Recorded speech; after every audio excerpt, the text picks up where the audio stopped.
আগামী অর্থবছরের বাজেটে রাজস্ব আদায়ে বড় ধরনের সংস্কারের পথে হাঁটছে সরকার। প্রথমবারের মতো করের জালে বন্দী হতে যাচ্ছে মোটরসাইকেল ও পরিবেশ বান্ধব ব্যাটারি চালিত অটোরিকশা। রাজস্ব বৃদ্ধিতে উচ্চবিত্তদের ওপর যেমন নজরদারি বাড়ছে, তেমনি মধ্যবিত্তের জন্য রয়েছে কিছু স্বস্তির খবর। কেমন হতে যাচ্ছে আগামী অর্থবছরের বাজেট পরিকল্পনা, এ নিয়ে বিস্তারিত জানাচ্ছেন ত্রিবেণী তনু। আগামী 11 জুন জাতীয় সংসদে 2026-27 অর্থবছরের জন্য প্রায় 9,30,000 কোটি টাকার বিশাল গেজেট পেশ করতে যাচ্ছে সরকার। সরাসরি করের হার না বাড়িয়ে করের আওতা বাড়ানোর কৌশল নিয়েছে জাতীয় রাজস্ব বোর্ড বা এনবিআর। 14 মে সচিবালয়ে এনবিআর এর সাথে এক গুরুত্বপূর্ণ বৈঠকে প্রধানমন্ত্রী তারেক রহমান এই নির্দেশনা প্রদান করেন। পরিবহন খাতে করের আওতা বাড়াতে মোটরসাইকেলের সিসি অনুযায়ী বার্ষিক কর নির্ধারণের নির্দেশনা দেওয়া হয়েছে। 111 থেকে 125 সিসি 1000 টাকা, 126 থেকে 165 সিসি 3000 টাকা, 165 সিসির বেশি 5000 টাকা, বিলাসবহুল গাড়ি 3500 সিসির বেশি অগ্রিম আয়কর 2 লাখ টাকা থেকে বাড়িয়ে 10 লাখ টাকা করার পরিকল্পনা রয়েছে। তবে 1500 সিসি পর্যন্ত গাড়ির বিদ্যমান 25,000 টাকার কর অপরিবর্তিত থাকবে।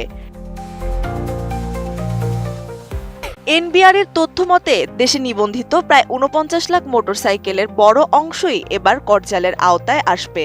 এতে বছরে প্রায় 1,500 কোটি টাকার বাড়তি রাজস্ব আশা করছে সরকার। একইভাবে ব্যাটারি চালিত অটোরিকশার ক্ষেত্রেও এলাকাভেদে 1000 থেকে 5000 টাকা পর্যন্ত বার্ষিক কর ধার্য করার প্রস্তাব করা হয়েছে। তবে মোটরসাইকেল শিল্প সংশ্লিষ্টরা বলছেন, বাড়তি করের এই চাপ রাইড শেয়ারিং ও ডেলিভারি সেবায় নিয়োজিত সাধারণ মানুষের জীবনযাত্রায় নেতিবাচক প্রভাব ফেলতে পারে। বিলাসবহুল গাড়ি ব্যবহারকারীদের জন্য দুঃসংবাদ থাকলেও স্বস্তির খবর রয়েছে সাধারণ করদাতাদের জন্য। নিম্ন ও মধ্যম আয়ের মানুষের ওপর চাপ কমাতে করমুক্ত আয়ের সীমা 3,50,000 থেকে বাড়িয়ে 4 লাখ টাকা করার সিদ্ধান্ত নেওয়া হয়েছে। এছাড়া ব্যাংক আমানতের উপর আবগারি শুল্ক ছাড়ের সীমা 5 লাখ টাকা করার সবুজ সংকেত দিয়েছেন প্রধানমন্ত্রী। রাজস্ব বাড়াতে তামাকজাত পণ্য ও বিদেশি মদের দাম বৃদ্ধির ইঙ্গিত থাকলেও বৈদ্যুতিক যানবাহনের ক্ষেত্রে থাকছে বিশেষ প্রণোদনা।